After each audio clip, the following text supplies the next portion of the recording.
Commerce અને 12 આર્ટ્સના economics વિષયમાં આપણે ચેપ્ટર નંબર 7 એટલે કે વસ્તી જનસંખ્યા એ ચેપ્ટર નંબર 7 ની શરૂઆત કરેલી છે. અત્યાર સુધીના બે વિડિયો લેક્ચર્સની અંદર એ બે ભાગમાં આપણે ભારતની અંદર ઉદ્ભવેલી તમામ આર્થિક સમસ્યાઓનું મૂળ વસ્તી વધારો ગણાય છે એ બાબત વિશે ચર્ચા કરી.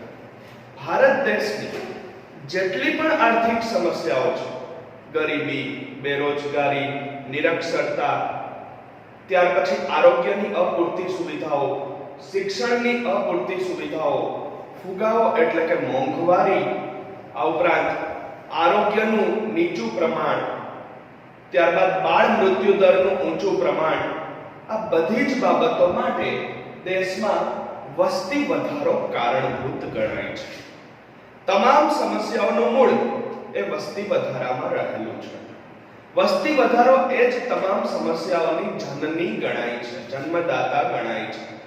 હવે અત્યાર સુધી આપણે વસ્તી વિસ્ફોટ કોને કહેવાય એ બાબત શીખી ગયા છીએ કે ભારત દેશની અંદર જન્મદર ઊંચો રહેવાથી અને મૃત્યુદર ઘટવાથી એટલે કે મૃત્યુદર નીચો રહેવાથી જે ચોખ્ખા ઊંચા દરે વસ્તી વધારો થયો છે એને આપણે અર્થશાસ્ત્રની પરિભાષામાં એ વસ્તી વિસ્ફોટની સમસ્યા કહીએ છીએ.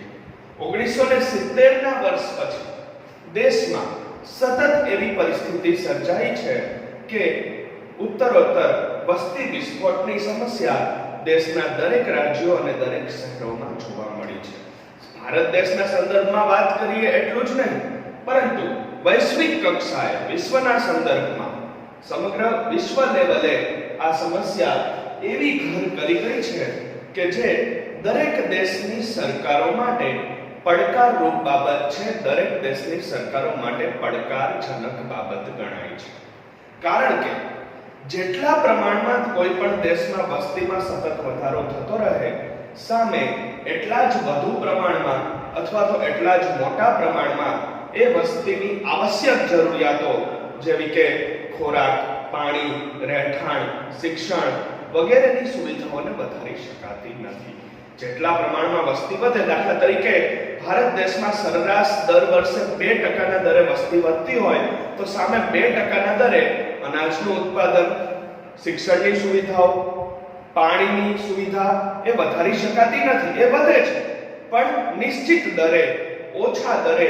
દાખલા તરીકે વસ્તી 2% ના દરે કે 1.64% ના દરે વધતી હોય કે 1.97% ના દરે વધતી હોય તો સામે દેશમાં કૃષિ લાયક જમીન એટલે કે ખેતી લાયક જમીન એટલી છે, એમાં પાકોનું ઉત્પાદન વધારી શકાતું નથી. શાળાઓ દેશમાં મર્યાદિત સંખ્યામાં વધે છે દર વર્ષે, તો શિક્ષણનું પ્રમાણ વધારી શકાતું નથી, શિક્ષણની સુવિધા વધારી શકાતી નથી. એટલે જેટલા પ્રમાણમાં વસ્તી વધે છે સામે એની મૂળભૂત આવશ્યક જે બેઝિક જરૂરિયાતો છે એને એટલા પ્રમાણમાં વધારી શકાતી નથી. એને એટલે જ એના લીધે જ બીજી અનેક સમસ્યાઓ દેશમાં સર્જાય છે. વસ્તી વિસ્ફોટ બાદ હવે આપણે અભ્યાસ કરી રહ્યા છીએ વસ્તીના વલણો. વસ્તીના વલણો કોને કહેવાય? સૌથી પહેલા એનો અર્થ અથવા તો વ્યાખ્યા આપણે જોવાની છે. વસ્તીના વલણો એટલે શું? વલણો એટલે વધઘટ, વસ્તીના પ્રમાણનો અભ્યાસ, વસ્તીમાં થતા વધારા ઘટાડાનો અભ્યાસ. દર નિશ્ચિત સમયાંતરે આપણે જોઈ ગયા છીએ અગાઉની આંકડાકીય માહિતીમાં કે દેશમાં નિયમિત દર 10 વર્ષે વસ્તી ગણતરી થાય છે. નિશ્ચિત સમયાંતરે એટલે કે દર 10 વર્ષ વસ્તીના પ્રમાણમાં જે વધારો કે ઘટાડો થાય છે એનો અભ્યાસ કરવો એને કહેવાય વસ્તીના વલણો. છતાં અહીંયા અર્થશાસ્ત્રની પરિભાષામાં આપણે વસ્તીના વલણોનો અર્થ અથવા તો વ્યાખ્યા સમજવાના છે. આ પારિભાષિક શબ્દોમાં પણ આવી શકે, સંજ્ઞા સમજાવો સ્વરૂપના પ્રશ્નોમાં પણ આવી શકે. 1 માર્ક્સની અંદર પેપર સ્ટાઇલમાં વિભાગ બી ની અંદર પણ આ પ્રશ્ન આવી શકે છે. વસ્તીના વલણો એટલે શું અથવા તો વસ્તીના વલણોની વ્યાખ્યા આપો, વસ્તીના વલણોનો અર્થ લખો. તો વસ્તીના વલણો એટલે દેશમાં વસ્તીનું કદ અને વસ્તી વૃદ્ધિ દર પહેલી બાબત, ત્યાર પછી સ્ત્રી પુરુષ પ્રમાણ એટલે કે બીજી બાબત, ત્યાર પછી દેશમાં જાતિ પ્રમાણ કે લિંગ પ્રમાણ એટલે કે ત્રીજી મહત્વની બાબત, ગ્રામીણ વસ્તી અને શહેરી વસ્તી એ ચોથી બાબત, અને દેશમાં જન્મદર અને મૃત્યુ દર આ પાંચ બાબતોને લગતી પહેલા તો આંકડાકીય માહિતી મેળવવી, અને આંકડાકીય માહિતી મેળવી લીધા બાદ ત્યાર પછી એનું અર્થઘટન કરવું. અર્થઘટન એટલે કે વિગતવાર અભ્યાસ, જેને વિશ્લેષણ પણ કહી શકાય. એ અર્થઘટન કરવું અથવા તો વિશ્લેષણ કરવું અથવા તો વિગતવાર અભ્યાસ કરવો એને કહેવાય વસ્તીના વલણો. એટલે કે ફરીથી અહીંયા આપણે જોઈએ કે વસ્તીના વલણો એટલે શું, તો કે બીજું કંઈ નહીં, દેશની વસ્તીની પાંચ બાબતો, દેશની વસ્તીને લગતી પાંચ બાબતોનો વિગતવાર અભ્યાસ કરવો અને એની આંકડાકીય માહિતી મેળવવી એને કહેવાય છે વસ્તીના વલણો. કઈ કઈ પાંચ બાબતો ભણવાની છે? નંબર 1 વસ્તીનું કદ અને વસ્તી વૃદ્ધિ દર બંને સંયુક્ત રીતે, જે આપણે ભણી ગયા અગાઉના સેશનમાં. સ્ત્રી પુરુષ પ્રમાણ એ આપણે આના આગલા સેશનમાં પાર્ટ 2 ની અંદર ભણી ગયા, અને હવે આજે પાર્ટ 3 ની અંદર આપણે જાતિ પ્રમાણ અથવા તો લિંગ પ્રમાણ એટલે કે ત્રીજી મહત્વની બાબત વિશે વિગતવાર અભ્યાસ કરવાનો છે. તો વસ્તીના વલણોની ત્રીજી આવશ્યક અને મહત્વની બાબત એ છે જાતિ પ્રમાણ અથવા તો લિંગ પ્રમાણ. જાતિ પ્રમાણ એને લિંગ પ્રમાણ પણ કહી શકાય, સ્ત્રી પુરુષ રેશિયો પણ કહી શકાય, મેલ ફિમેલ રેશિયો પણ કહી શકાય, મેલ ફિમેલ પર્સન્ટેજ પણ કહી શકાય. હવે એ જાતિ પ્રમાણ અથવા તો લિંગ પ્રમાણની વ્યાખ્યા, તો આ પાંચે પાંચ બાબતો આપણે ભણવાની છે, અને પાંચે પાંચ બાબતો ભણી એનું કોષ્ટક સ્વરૂપે આંકડાકીય માહિતી મેળવીએ અને એનું વિશ્લેષણ કરીએ એટલે આપણે વસ્તી વલણોનો અભ્યાસ પૂરો થયો ગણાય છે. તો બે બાબતો અગાઉ આપણે ભણી ગયા છે. ત્રીજી બાબતથી આજે શરૂઆત છે, જાતિ પ્રમાણ અથવા તો લિંગ પ્રમાણનો અર્થ. અર્થશાસ્ત્રની પરિભાષામાં જાતિ પ્રમાણ કે લિંગ પ્રમાણની વ્યાખ્યા શું આપી શકાય? તો દેશની વસ્તીમાં પ્રત્યેક 1000 પુરુષોની સંખ્યા દીઠ સ્ત્રીઓની સંખ્યાને જાતિ પ્રમાણ કે લિંગ પ્રમાણ કહેવાય છે. ભારત દેશની કુલ વસ્તીમાં દરેકે દરેક રાજ્યોમાં દર 1000 પુરુષો દીઠ પ્રત્યેક 1000 પુરુષો દીઠ સામે સ્ત્રીઓની સંખ્યા કેટલી છે, સ્ત્રીઓનું પ્રમાણ કેટલું છે, એનો જે આંકડો મેળવવામાં આવે અને જે આંકડો મળે એ ફિગરને આપણે જાતિ પ્રમાણ અથવા તો લિંગ પ્રમાણ તરીકે ઓળખી શકીએ છીએ. હવે અગાઉના સેશનમાં જે બાબત આપણે ભણ્યા હતા, બીજી બાબત એ સ્ત્રી પુરુષની કુલ ટકાવારી અને કુલ સંખ્યા હતી. અહીંયા આપણે ભણવાનું છે 1000 પુરુષોના ભાગ પાડી અને 1000 પુરુષો દીઠ. બંનેમાં ફેર છે, બંનેમાં તફાવત છે ખાસ. આગળનું જે સેશન ભણ્યા એમાં કુલ વસ્તીમાં કુલ સ્ત્રીઓ કેટલી હતી અને પુરુષો કેટલા હતા એની સંખ્યા અને એની ટકાવારી ભણ્યા. હવે અહીંયા ભાગ પાડવાના છે 1000 પુરુષો દીઠ. એટલે આ અલગ બાબત છે કે દેશની કુલ વસ્તીમાં દર 1000 પુરુષોની સંખ્યા દીઠ એટલે કે પ્રત્યેક 1000 પુરુષોની સામે 1000 પુરુષોની સંખ્યા સામે કુલ કેટલી સ્ત્રીઓનું પ્રમાણ છે, કુલ કેટલી સ્ત્રીઓ રહેલી છે, સ્ત્રીઓની સંખ્યા કેટલી છે એનો જે આંકડો મળે, એનો જે ફિગર મળે એની આંકડાકીય માહિતીને આપણે જાતિ પ્રમાણ અથવા તો લિંગ પ્રમાણ કહી શકીએ છીએ. હવે વસ્તી વધારાના અભ્યાસમાં ખૂબ જ અગત્યનો ભાગ ભજવે છે આ જાતિ પ્રમાણ કે લિંગ પ્રમાણનું પરિબળ. દેશની અંદર જો આપણે વસ્તી વધારાનો અભ્યાસ કરવો હોય, વસ્તી વધારાની સમસ્યાને સમજવી હોય અને આગળ ઉપર ભવિષ્યમાં એના ઉપાયો શોધવા હોય તો એ વસ્તી વધારાને અટકાવવાના ઉપાયો શોધવામાં, વસ્તી વધારાનો વિગતવાર અભ્યાસ કરવામાં એ ખૂબ જ અગત્યનું પરિબળ છે, ખૂબ જ અગત્યની બાબત છે આ જાતિ પ્રમાણ અથવા તો લિંગ પ્રમાણ. આના વગર, આનો અભ્યાસ કર્યા વગર કે વિશ્લેષણ કર્યા વગર એ આગળ વસ્તી વધારાનો અભ્યાસ થઈ શકતો નથી. એટલા માટે દેશના અગ્રગણ્ય, દેશના નામાંકિત અર્થશાસ્ત્રીઓના મતે જો વસ્તી વધારાનો વિગતવાર અભ્યાસ કરવો હોય, દેશમાં વસ્તી વધારાની સમસ્યાઓના મૂળ સુધી જવું હોય અને એના કારણો અને એને અટકાવવાના ઉપાયો શોધવા હોય તો સૌપ્રથમ આપણે જાતિ પ્રમાણ કે લિંગ પ્રમાણ વિશે વિગતવાર આંકડાકીય માહિતી મેળવી અને એનો અભ્યાસ કરવો પડે. એટલે કે વસ્તી વધારાના અભ્યાસમાં અગત્યનો ભાગ ભજવે છે, ખૂબ જ અગત્યનું પરિબળ છે આ જાતિ પ્રમાણ અથવા તો લિંગ પ્રમાણ. ભારત દેશના સંદર્ભમાં જો આપણે વાત કરીએ તો ભારતમાં પરિસ્થિતિ હાલમાં એવી જોવા મળે છે 2011 ની જે છેલ્લી વસ્તી ગણતરી થઈ એ મુજબ ભારતમાં દર 1000 પુરુષો દીઠ સ્ત્રીઓની ઘટતી જતી સંખ્યાએ કેટલીક વિષમતાઓ સર્જી છે. આ થઈ ભારતની વાત. ગુજરાતમાં પરિસ્થિતિ એનાથી બદતર છે, એ હમણાં આપણે આગળ જોઈશું. ભારતના લેવલે વાત કરીએ, ભારતના તમામ રાજ્યોની સરેરાશ કાઢીએ તો એ ભારતના તમામ રાજ્યોની સરેરાશના સંદર્ભમાં અહીં વાત કરી છે કે ઉત્તરોત્તર પરિસ્થિતિ બગડતી જતી જોવા મળે છે ભારતની અંદર. દરેક વસ્તી ગણતરીમાં, દરેક દશકાઓમાં દર 1000 પુરુષોની સંખ્યા સામે દર 1000 પુરુષો દીઠ સામે સ્ત્રીઓની સંખ્યા ઘટતી જતી જોવા મળે છે. જેટલા પ્રમાણમાં દેશમાં પુરુષોનો જન્મદર ઊંચો રહ્યો છે એટલા પ્રમાણમાં સ્ત્રીઓનો જન્મદર ઘટ્યો છે. એટલે ઉત્તરોત્તર દરેક વસ્તી ગણતરીમાં એ આંકડો નીચો જતો જોવા મળ્યો છે. અને સ્ત્રીઓનું પ્રમાણ દેશમાં ઘટે એટલે આર્થિક અને સામાજિક ઘણા પ્રકારની વિષમતાઓ દેશમાં જન્મ લે છે. સ્ત્રીઓની ઘટતી જતી સંખ્યા કેટલીક વિષમતાઓ સર્જે છે. સૌથી પહેલા અવરોધ ઊભો થાય છે દેશની અંદર લગ્ન વ્યવસ્થા. લગ્ન અંગેની સામાજિક વ્યવસ્થા ખોરવાય છે. જેટલા પ્રમાણમાં પુરુષોની સંખ્યા છે દેશમાં સામે એટલા જ પ્રમાણમાં યોગ્ય અને લાયક સ્ત્રીઓ મળી રહેતી નથી. પરિણામે એ લગ્ન અંગેની લગ્ન જેવી સામાજિક વ્યવસ્થામાં ગંભીર રીતે અવરોધ પેદા થાય છે. કંઈક કેટલીક જ્ઞાતિઓમાં, કંઈક કેટલાક રાજ્યો અને શહેરોમાં આપણે આ પરિસ્થિતિ જોઈ છે કે જેમાં એ યોગ્ય પાત્ર ન મળવાથી, યોગ્ય લાયક સ્ત્રી પાત્ર ન મળવાથી એ લગ્નનું પ્રમાણ ઘટ્યું છે. લગ્નની સામાજિક વ્યવસ્થા ખોરવાઈ છે સ્ત્રીઓની ઘટતી જતી સંખ્યાને કારણે.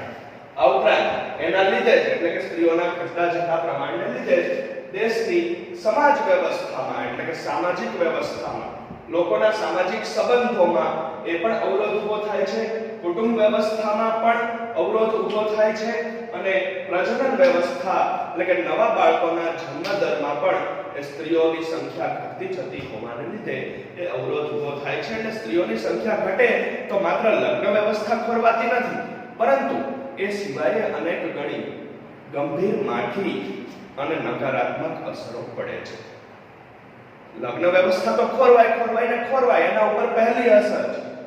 એ સિવાય પણ દેશમાં સામાજિક વ્યવસ્થા ઉપર, કુટુંબ વ્યવસ્થા ઉપર, પ્રજનન વ્યવસ્થા ઉપર પણ ગંભીર અસરો પડે છે. અને છેવટે આ બધાની અસર એ ભારત દેશના અર્થતંત્ર ઉપર, એટલે કે દેશની અર્થવ્યવસ્થા ઉપર પણ જોવા મળે છે. તો ખાસ કરી અને આ બાબત એ વિશેષ અગત્યતા ધરાવે છે દેશના વસ્તી વધારાના અભ્યાસમાં. હવે આપણે વાત કરીએ વિશ્વના કેટલાક વિકસિત દેશોની. અમેરિકા, ચીન, રશિયા, જાપાન, આ બધા જે વિશ્વના અગ્રગણ્ય વિકસિત દેશો છે, એ વિકસિત દેશોમાં આજે પણ આ જાતિ પ્રમાણ અથવા તો લિંગ પ્રમાણ એ ઘણું વધુ જોવા મળે છે, ઘણું ઊંચું જોવા મળે છે. ભારતની સરખામણીએ, ભારત દેશની તુલનામાં વિશ્વના અન્ય વિકસિત દેશો જાતિ પ્રમાણ કે લિંગ પ્રમાણ જેવી કોઈ સમસ્યા જોવા મળતી નથી. ભારતમાં આપણે જોયું કે ઉત્તરોત્તર ઘટતી જતી સંખ્યા છે. ગુજરાતમાં પરિસ્થિતિ હજી વધુ બદતર છે. અહીંયા આપણે વાત કરીએ છીએ વિશ્વના અન્ય દેશો. વિશ્વના કેટલાક મોટા ભાગના વિકસિત દેશોમાં જાતિ પ્રમાણ કે લિંગ પ્રમાણ 1000 થી વધુ હોય છે, એટલે કે 1000 પુરુષો દીઠ સામે સ્ત્રીઓની સંખ્યા એ 1000 કરતા વધુ જોવા મળે છે. ભારતમાં આવી પરિસ્થિતિ છે, પરંતુ એકમાત્ર રાજ્ય કેરળમાં, જેને આપણે કેરલા તરીકે પણ ઓળખી શકીએ, ભારતના તમામ રાજ્યોમાંથી એકમાત્ર રાજ્ય કેરળમાં પરિસ્થિતિ સુધરેલી છે. કેરળમાં પરિસ્થિતિ સારી છે. કઈ રીતે સારી છે કે જ્યાં કેરળ રાજ્યમાં છેલ્લી વર્ષ 2011 ની વસ્તી ગણતરી મુજબ દર 1000 પુરુષો દીઠ એની સામે સ્ત્રીઓની સંખ્યા 1084 રહેવા પામી હતી. એકમાત્ર કેરળમાં પરિસ્થિતિ અંકુશમાં છે. કેરળમાં પરિસ્થિતિ સારી છે. કેરળ સિવાયના બાકીના તમામ રાજ્યોમાં આ જાતિ પ્રમાણ કે લિંગ પ્રમાણ એ સતત ઓછું અથવા તો સતત નીચું રહેવા પામ્યું છે.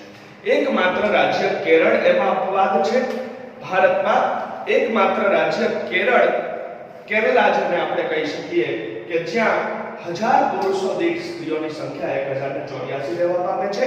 આ કેરળ રાજ્યનું નામ અને 1084 ની આંકડાકીય માહિતી આ બંને આપણા વિકલ્પો અને એક વાક્ય સ્વરૂપના પ્રશ્નો છે કે જ્યાં કેરળને બાદ કરતા બાકીના દેશના તમામ રાજ્યોમાં પરિસ્થિતિ નકારાત્મક છે. જાતિ પ્રમાણ અથવા તો લિંગ પ્રમાણ ઓછું રહેલું છે. કેરળમાં પ્રમાણ 1000 પુરુષો દીઠ 1084 સ્ત્રીઓનું રહેવા પામ્યું છે. કેરળમાં આ પ્રમાણ શું કામ વધ્યું અથવા તો શું કામ સુધર્યું? એનું કારણ કેરળમાં સાક્ષરતાનું પ્રમાણ છે. શિક્ષણનો પ્રભાવ છે કે ઊંચી સાક્ષરતાને કારણે, શિક્ષણના ઊંચા પ્રમાણને કારણે સાક્ષરતા દર કેરળનો 99.90% છે. કેરળના સાક્ષરતા દરને લીધે લોકોમાં જાગૃતિ હોવાને લીધે એ દર 1000 પુરુષો દીઠ સ્ત્રીઓનું પ્રમાણ વધેલું જોવા મળે છે અને 1084 જેટલું જોવા મળે છે. હવે આપણે ભારતમાં અને ગુજરાત રાજ્યમાં 1000 પુરુષો દીઠ લિંગ પ્રમાણ કે જાતિ પ્રમાણની સ્થિતિ શું છે એનું આંકડાકીય માહિતીનું કોષ્ટક જોવાનું છે.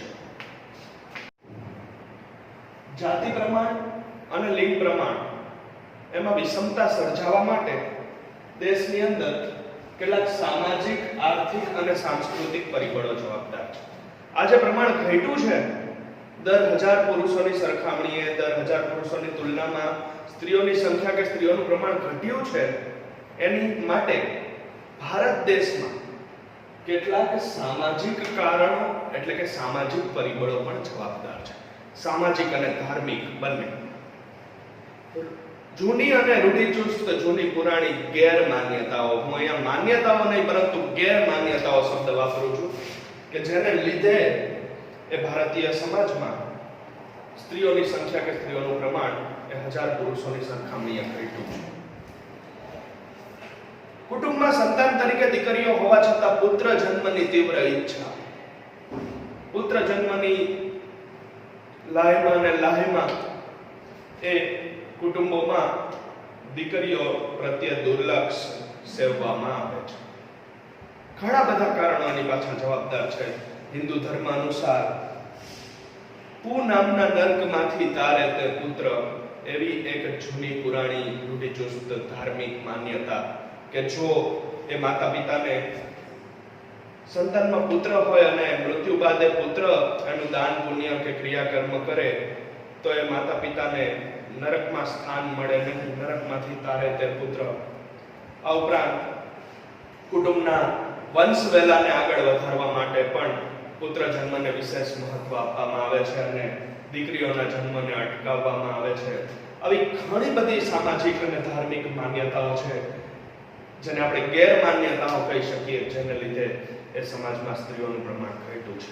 ત્યાર પછી આર્થિક કારણ પણ જવાબદાર. ખાસ કરીને મોટામાં મોટું કારણ દહેજ પ્રથા, કરિયાવર. મોટા ભાગના દેશના ગરીબી રેખા હેઠળના અને મધ્યમ વર્ગીય પરિવારોમાં દીકરીઓના જન્મને એટલા માટે અટકાવવામાં આવે છે કે એના માતા પિતાને ક્યાંક ને ક્યાંક એના ભવિષ્યની એ ચિંતા રહેલી હોય છે એના મનમાં અને મગજમાં કે જ્યારે પણ એ દીકરીનો જન્મ થયા બાદ એ દીકરી મોટી થાય અને એના લગ્નનો પ્રસંગ આવે ત્યારે એ લગ્ન વખતે એ દીકરીને કરવું પડતું કરિયાવર એટલે કે દહેજ પ્રથા. ભારતમાં દહેજ પ્રથા એને દાનવ સાથે સરખાવવામાં આવેલ છે. કંઈક કેટલાક પિક્ચરો, કંઈક કેટલાક ગીતો, નાટકો ભજવાઈ ગયા આ મુદ્દા ઉપર, પરંતુ હજુ પણ ભારતીય સમાજમાં એના વિશે પૂરતી જાગૃતિનો અભાવ જોવા મળે છે. અને દહેજ પ્રથાના ડરને લીધે, દહેજ પ્રથામાં ન પડવું પડે એટલા માટે કેટલાક માતા પિતા એ ઈચ્છવા છતાં પણ દીકરીઓનો જન્મ અટકાવે છે. એકમાત્ર કારણ દહેજ પ્રથા, કરિયાવર. કઈક કેટલી સ્ત્રીઓના, કઈક કેટલી કન્યાઓનો ભોગ લેવાઈ ગયો આ બાબત ઉપર, પરંતુ ભારતીય સમાજમાં સાક્ષરતાના અભાવે આ બાબતને ઉજાગર કરી શકાય નથી અથવા તો લોકોમાં પૂરતી જાગૃતિ આણી શકાય નથી.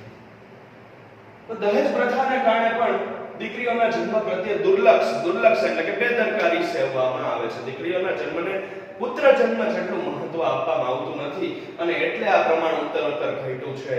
આ કોઈ એક વર્ષની પ્રક્રિયા નથી. સતત પ્રાચીન કાળથી ભારતીય સમાજમાં સ્ત્રીઓનું સ્થાન નીચું ગણવામાં આવ્યું છે. પ્રાચીન કાળથી વેદો અને પુરાણોમાં પણ ઉલ્લેખ છે, ભારતના ભૂતકાળના ધાર્મિક ગ્રંથોમાં પણ આ બાબતનો ઉલ્લેખ છે કે ભારતીય સમાજ હંમેશા પુરુષ પ્રધાન સમાજ રહ્યો છે. ભારતીય સમાજમાં ક્યારેય સ્ત્રીઓને પુરુષ સમોવડી માનવામાં આવી નથી. હંમેશા સ્ત્રીઓનું સ્થાન નીચું રહેવા પામ્યું છે. દેશના સમાજની અંદર સ્ત્રીઓનું સ્થાન નીચું છે, પ્લસ એમનો આર્થિક દરજ્જો પણ ઊંચો લાવી શકાયો નથી. રોજગારીની, શિક્ષણની, સ્વાસ્થ્યની પૂરતી સુવિધાઓ એ સ્ત્રીઓને પ્રાપ્ત થઈ શકતી નથી. ખાસ કરીને ગ્રામ્ય વિસ્તારોમાં, શહેરી વિસ્તારોમાં તો હજી પણ ભારતની અંદર કંઈક અંશે પરિસ્થિતિ સારી છે, પરંતુ ખાસ કરીને ગ્રામ્ય વિસ્તારોમાં દીકરીઓને પોષણયુક્ત આહારનો અભાવ એ જોવા મળે છે. કન્યાઓના શરીર માટે, દીકરીઓના શરીર માટે કેલ્શિયમ, ફોસ્ફરસ, પ્રોટીન, વિટામિન યુક્ત જે પૂરતો અને પોષણક્ષમ આહાર મળી રહેવો જોઈએ, એ આહાર, એ ખોરાક એમને મળતો નથી. અને એની સામે એવા જ ગરીબ અને મધ્યમ વર્ગીય કુટુંબમાં જો પુત્ર હોય સંતાનની અંદર, તો એને ખોરાક અને બીજી તમામ સુવિધાઓ પૂરી પાડવામાં આવે છે. અહીંયા પણ વિષમતા સર્જાય છે, ભેદભાવ ઊભો થાય છે, જેને લીધે પણ કન્યાઓના જન્મ ઘટ્યા છે દેશમાં. કન્યાઓને સ્વાસ્થ્યની અને શિક્ષણની અપૂરતી સુવિધા. કોઈ દીકરીને શારીરિક સમસ્યા ઊભી થાય, માંદગી કે બીમારી આવી પડે, તો એની સારવાર પ્રત્યે પણ દુર્લક્ષ સેવવામાં આવે છે. પૂરતી સારવાર એને પ્રાપ્ત થતી નથી. શિક્ષણની પણ અપૂરતી સુવિધાઓ. મોટા ભાગના ગ્રામ્ય વિસ્તારોમાં આપણે જોઈએ છીએ 5 ધોરણ, 7 ધોરણ, વધુમાં વધુ 10 કે 12 ધોરણ સુધી અભ્યાસ કરાવ્યા બાદ એ દીકરીઓને શિક્ષણ કાર્ય છોડાવી દેવામાં આવે છે. કાં તો એના વહેલા લગ્ન કરી નાખવામાં આવે, અથવા તો કુટુંબના બીજા નાના ભાઈ બહેનોની સાર સંભાળમાં એને રોકી દેવામાં આવે છે. ખેતરના કામોમાં એને વ્યસ્ત કરી દેવામાં આવે છે, જેને લીધે એ પૂરતું શિક્ષણ પણ કન્યાઓ મેળવી શકતી નથી. એટલા માટે એ દેશમાં એ જાતિ પ્રમાણ કે લિંગ પ્રમાણ પર એની વિપરીત અસર જોવા મળે છે. આ ઉપરાંત નાની ઉંમરે થતા કન્યાઓના બાળ લગ્ન. ભારતમાં બાળ લગ્ન પ્રતિબંધક ધારો અમલમાં છે. કેન્દ્ર સરકાર દ્વારા બાળ લગ્ન ઉપર પ્રતિબંધ મુકાયો છે, પરંતુ આજે પણ એ કાયદાનો અમલ માત્ર કાગળ પર રહી જાય છે. બિહાર, ઉત્તર પ્રદેશ, રાજસ્થાન, મધ્ય પ્રદેશ, પશ્ચિમ બંગાળ, ઝારખંડ, છત્તીસગઢ વગેરે જેવા રાજ્યોમાં બે રોકટોક એ બાળ લગ્નો હજી પણ થતા જોવા મળે છે. નાની ઉંમરે થતા કન્યાઓના બાળ લગ્ન અને વધારે પડતી પ્રસૂતિઓ પણ એ સ્વાસ્થ્ય ઉપર ગંભીર અને વિપરીત અસર કરે છે. હવે આવે છે સૌથી અગત્યનું અને મુખ્ય કારણ કે જેના લીધે દેશમાં સ્ત્રીઓનું પ્રમાણ ઉત્તરોત્તર ઘટ્યું છે, એ છે સ્ત્રી ભ્રૂણ હત્યા. સ્ત્રી ભ્રૂણ હત્યાને કારણે દેશમાં કન્યાઓ એ 1000 પુરુષો દીઠ ઓછી અને નીચી રહેવા પામી છે. ડોક્ટરો આમાં સમાવિષ્ટ છે. આધુનિક વૈજ્ઞાનિક ટેકનોલોજીને કારણે આ શક્ય બન્યું છે. સ્ત્રી ભ્રૂણ હત્યા એટલે શું? જ્યારે એ દીકરી કે કન્યા માતાના ગર્ભમાં હોય ત્યારે જ એનું ગર્ભ પરીક્ષણ કરાવી અને એની હત્યા કરી દેવામાં આવે છે. એનો જન્મ થવા દેવામાં આવતો નથી. સોનોગ્રાફી મશીન જેવા વૈજ્ઞાનિક સાધનોની મદદથી આ બાબત શક્ય બની છે ભારત દેશની અંદર. જોકે સરકારે સ્ત્રી ભ્રૂણ હત્યા પર પણ કાયદાકીય પ્રતિબંધ મૂક્યો છે. કોઈ પણ ડોક્ટર કે કોઈ પણ માતા પિતા જો આ રીતે પકડાય તો ડોક્ટરની ડિગ્રી અને લાયસન્સ રદ થવા સુધીના પગલાં લેવાની જોગવાઈ છે કાયદામાં, પરંતુ એનો અમલ પણ માત્ર કાગળ પર જ રહી જવા પામ્યો છે. વાસ્તવિકતામાં અમલ થઈ શક્યો નથી.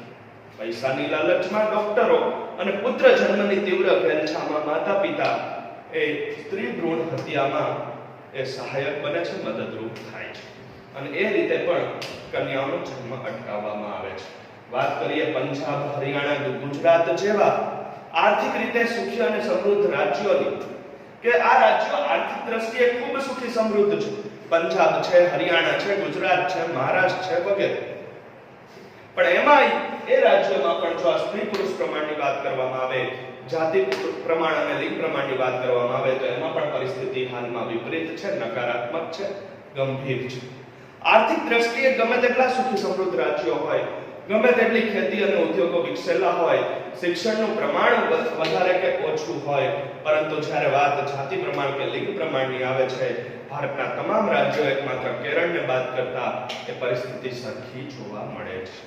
કેરળ અપવાદ છે, અગાઉ આપણે જોઈ ગયા, અને કેરળમાં શા માટે અપવાદરૂપ પરિસ્થિતિ થઈ એનું કારણ પણ આપણે જોઈ ગયા કે સાક્ષરતાનો ઊંચો દર, શિક્ષણનું ખૂબ જ વધેલું પ્રમાણ. બાકીના તમામ રાજ્યોમાં પરિસ્થિતિ વિપરીત છે. હવે આપણે જાતિ પ્રમાણ કે લિંગ પ્રમાણ વિશેનું આંકડાકીય માહિતીનું કોષ્ટક સમજવાનું છે, અને કોષ્ટકની અંદર આપણે બે સંદર્ભ સમજવાના છે.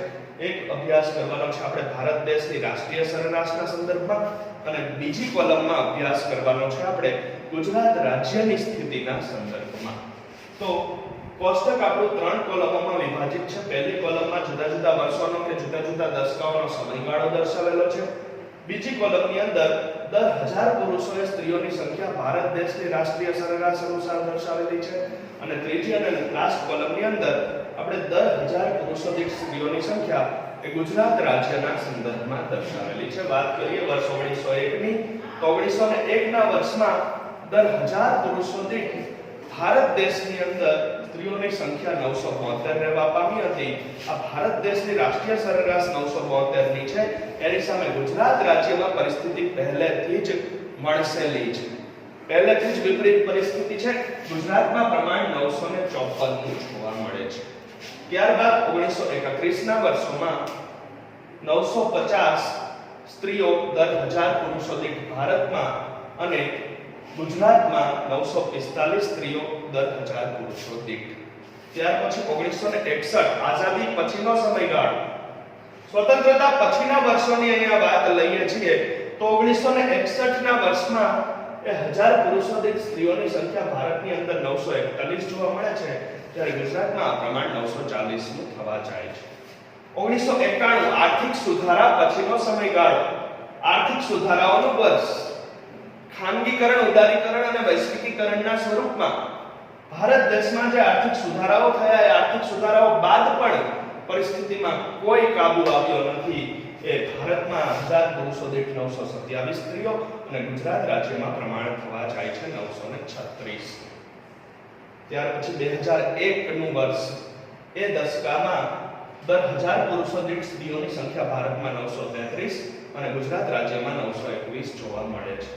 અને છેલ્લી વસ્તી ગણતરી 2011 ની, કે જેમાં ભારત દેશની અંદર 940 સ્ત્રીઓ પ્રત્યેક 1000 પુરુષો દીઠ, અને ગુજરાત રાજ્યની અંદર 918 સ્ત્રીઓ એ 1000 પુરુષો દીઠ. તો ગુજરાતમાં આની આગળની વાત કરીએ 2011 પછીની, તો પ્રમાણ 800 થી 900 ની વચ્ચે રહેવા પામ્યું છે. 900 થી પણ નીચું ગયું છે, અને 800 ની સરેરાશ આવીને ઊભી છે. પરિસ્થિતિ અત્યંત કાબુ બહાર છે, અને જો આવતા અમુક વર્ષોમાં આ પરિસ્થિતિ પર કાબુ મેળવવામાં નહીં આવે તો દેશની કેન્દ્ર અને રાજ્યની રાજ્ય સરકાર માટે આ બાબત પડકાર ઊભો કરી શકે તેમ છે. હવે અહીંયા વિશ્લેષણ કરીએ તો 1901 થી લઈ અને 2011 સુધી તમામ વર્ષોમાં ભારત દેશમાં દર 1000 પુરુષો દીઠ સ્ત્રીઓની સંખ્યા ઘટતી જતી જોવા મળી છે. 972 હતી, ઘટતા 940 નો આંકડો આવીને ઊભો છે. જ્યારે એની સરખામણીએ ભારતની રાષ્ટ્રીય સરેરાશની સરખામણીએ ગુજરાતનું તારણ કાઢીએ તો ગુજરાતની અંદર 1901 થી લઈને 2011 સુધી એમાં 954 થી શરૂ કરી અને 918 એટલે કુલ સંખ્યામાં ઘટાડો તો છે જ, પરંતુ એ 2001 અને 2011 ના વર્ષોમાં પરિસ્થિતિ થોડી સુધરેલી જોવા મળે છે. પરિસ્થિતિમાં થોડો કાબુ મેળવેલો જણાય છે, કારણ કે રાજ્યમાં ચાલતા સર્વ શિક્ષા અભિયાન, કન્યા કેળવણી અભિયાન, દીકરી જન્મને મળતા પ્રોત્સાહનો, દીકરીઓનો જન્મ થાય તો માતા પિતાને મળતી આર્થિક સહાય અને પ્રોત્સાહનો, આ બધી બાબતો સરકારે શરૂ કરેલી છે, જેના લીધે ગુજરાત રાજ્યમાં ધીમે ધીમે પરિસ્થિતિ સુધારા પર જણાય છે. બાકી ભારત અને ઓવરઓલ ગુજરાત રાજ્યની અંદર એ સ્ત્રી પુરુષ પ્રમાણ એટલે કે જાતિ પ્રમાણ કે લિંગ પ્રમાણ એ સરેરાશ અન્ય વિકસિત દેશોની તુલનાએ, અન્ય વિકસિત દેશોની સરખામણીમાં નીચું રહેલું જોવા મળે છે. નેક્સ્ટ સેશનમાં આપણે વય જૂથ અનુસાર વસ્તીની વહેંચણી અને ગ્રામીણ વસ્તી તેમજ શહેરી વસ્તી વિશે અભ્યાસ કરવાનો છે.